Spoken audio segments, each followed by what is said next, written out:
दुनिया में हिंदुओं का एकमात्र देश है हिंदुस्तान, और अगर हिंदुस्तान में भी हिंदुओं को अधिकार ना मिले रहने के लिए, न छत मिले, तो क्या होगा? ऐसा विचार ही दिमाग में आते ही दिमाग सुन्न पड़ जाता है। लेकिन यह सच है, हिंदुओं को हिंदुस्तान में रहने के लिए जगह नहीं मिल रही। घर में रोशनी करने के लिए बिजली नहीं है, पीने के लिए साफ पानी नहीं है, और सर पर छत की तो बात भूल ही जाइए। यहाँ एक बात जानना जरूरी है, और वो ये है कि इनका कसूर आखिर क्या है जो इनके साथ ऐसा अमानवीय व्यवहार किया जा रहा है। तो मैं आपको बता दूं कि इनका कसूर ये है कि ये हिंदू तो हैं, लेकिन पाकिस्तान से आए हुए हैं। ये हिंदू 10 साल से दिल्ली में रह रहे हैं, लेकिन इनके पास अब तक कोई मूल सुविधाएं नहीं हैं। वहीं इस कहानी का एक दूसरा पहलू भी है, और वो है रोहिंग्या मुसलमान और बांग्लादेशी मुसलमान।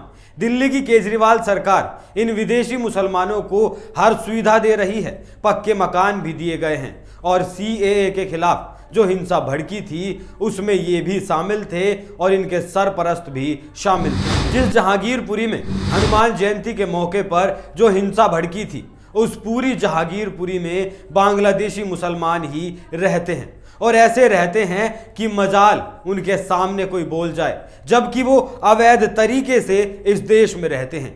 लेकिन ना तो कांग्रेस ने इनकी खिलाफत की, और ना ही 8 साल से केजरीवाल कुछ कर रहा है। आज आपको इन्हीं के दर्द से रूबरू कराएंगे। जय श्री राम। मैं हूं आपके साथ अभिषेक पुंडीर, और आप देखना शुरू कर चुके हैं कैपिटल टीवी का स्पेशल शो थर्ड आई। पाकिस्तान में कट्टरपंथियों के अत्याचार से तंग आकर भारत का रुख करने वाले तमाम हिंदू दिल्ली में करीबन 10 साल से बिना बिजली के गुजारा कर रहे हैं। लेकिन पिछले महीने कोर्ट के एक आदेश के बाद उनका जीवन मानो कुछ बदल सा गया। लोगों के घरों में बल्ब आ गए, ट्यूबलाइट लग गई, और स्विच बॉक्स काम करने लगे।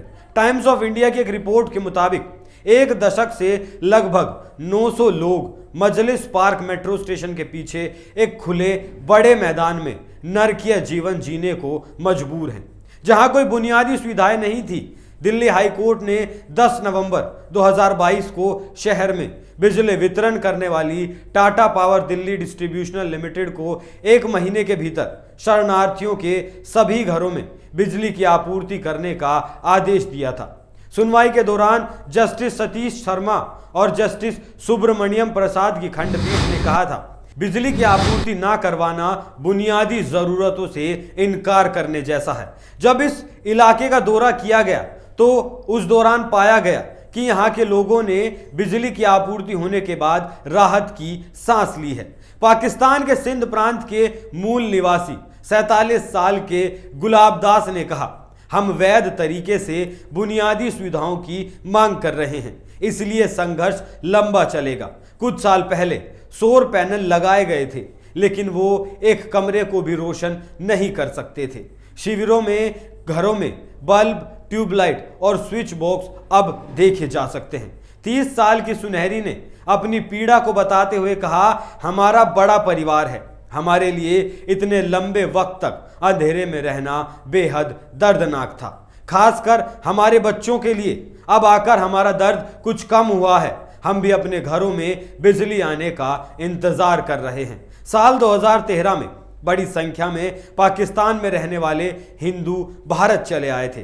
दिलचस्प बात यह है कि इन शरणार्थियों के कई घरों में भारतीय तिरंगा, भगवा झंडे के साथ साथ बीजेपी का झंडा भी देखा जा सकता है। इन शरणार्थियों के लिए भारतीय नागरिकता और मतदान का अधिकार अभी भी एक सपना है, जबकि दिल्ली सरकार ने रोहिंग्या और बांग्लादेशियों को ये सुविधाएं बहुत पहले ही दे दी थी। आप ये सिर्फ दिल्ली के शरणार्थियों की तस्वीर नहीं देख रहे, बल्कि देख रहे हैं देश में चल रही तुष्टीकरण की लपटों को, जो दिन ब दिन ऊंची होती जा रही हैं।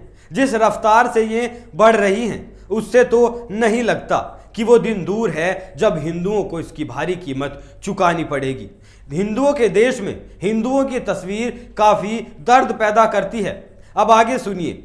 हालांकि शरणार्थियों के घरों को रोशन होने के बाद उम्मीद की एक किरण दिखाई देती है कि और चीजों का भी समाधान जल्द होगा। एक और पाकिस्तानी हिंदू शरणार्थी प्रधान नेहरू लाल का कहना है, हम 400 लोग 2013 में यहाँ आए थे और तब से मैं इस झुग्गी में रह रहा हूँ। यहाँ लगभग 900 लोग रहते हैं और हमारे कई रिश्तेदार जो अभी भी पाकिस्तान में हैं वो भारत आना चाहते हैं।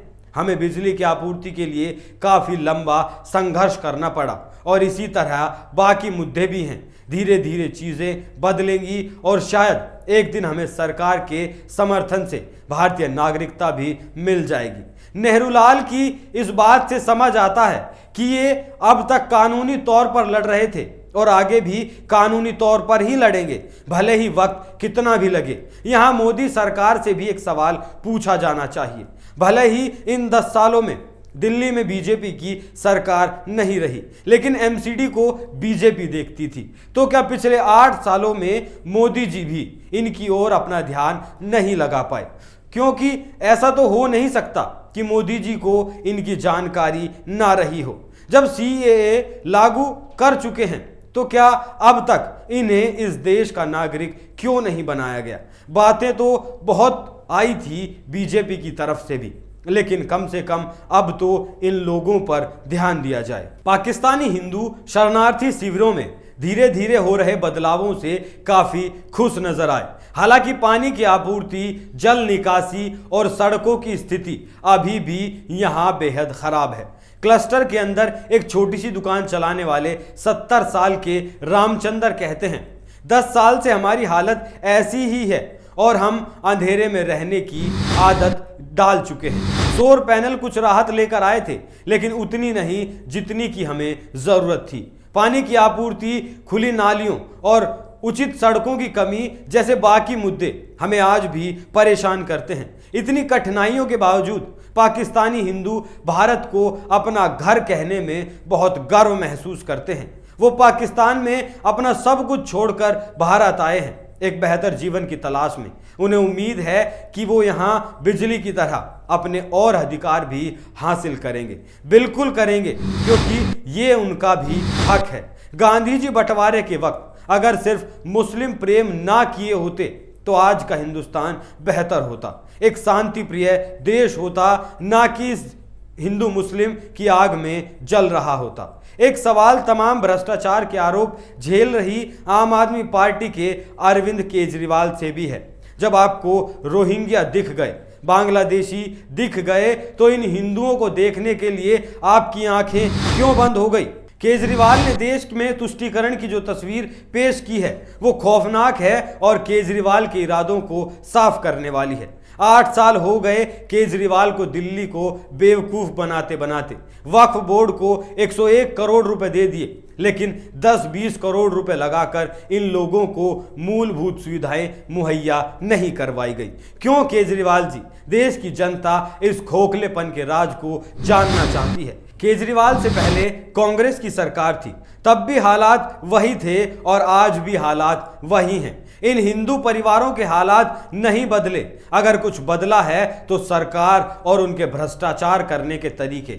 अब भी अगर कोर्ट का आदेश ना आता तो ये लोग अभी भी चकाचौंध वाली दिल्ली में अंधेरे का जीवन काट रहे होते। आप इस खबर पर क्या राय रखते हैं? हमें कमेंट करके जरूर बताएं।